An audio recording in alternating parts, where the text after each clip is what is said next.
వచనములో నుండి ధ్యానించుకుందాము. గుంటను త్రవ్వువాడు ఆ గుంటలోనే పడును. ప్రభునామమునకు స్తోత్రములు కలుగును గాక.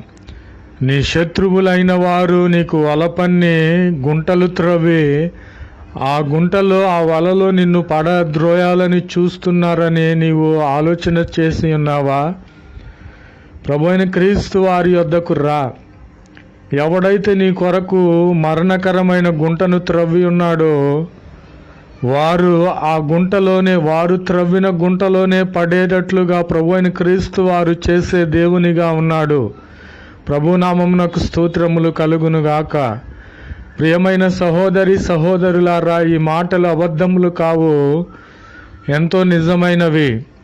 నా విషయమై ప్రభు అయిన క్రీస్తు వారు ఎంతో మేలు చేసి ఉన్నారు. నా శత్రువులైన వారు